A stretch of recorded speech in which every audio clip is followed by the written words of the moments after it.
On est plus d'un mois après l'incendie de cette usine Lubrizol. Agnès Buzyn sera entendue la semaine prochaine au Sénat par la commission d'enquête sur cet incendie. Qu'est-ce que vous attendez de l'audition de la ministre ?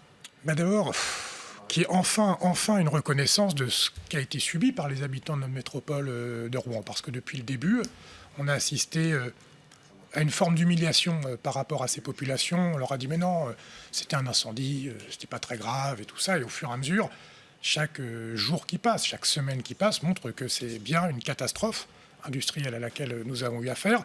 Et donc moi je veux maintenant qu'on sorte de l'humiliation des habitants de cette métropole, qu'on reconnaisse le préjudice qu'ils ont eu, qu'ils ont vécu, que nous avons vécu, et qu'on prenne enfin les décisions sanitaires qui s'imposent.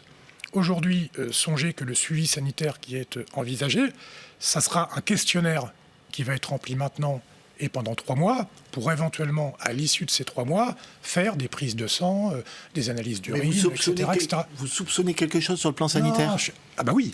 Mais attendez, il y a des milliers de tonnes de produits chimiques qu'on brûlait en quelques heures. Et quand on fait des prélèvements, on voit que c'est pas jojo. C'est récemment le lait des femmes qui allaitent leurs enfants dans lesquels on a trouvé des traces d'hydrocarbures. Et on nous dit oui, mais on n'est pas sûr que ça vienne de Lubrizol. Enfin, quand même, ça devrait attirer notre attention d'un point de vue sanitaire. Et nous, dès le début, on a dit, dès les jours qu'on suivit, il faut faire des prises de sang, il faut un suivi médical.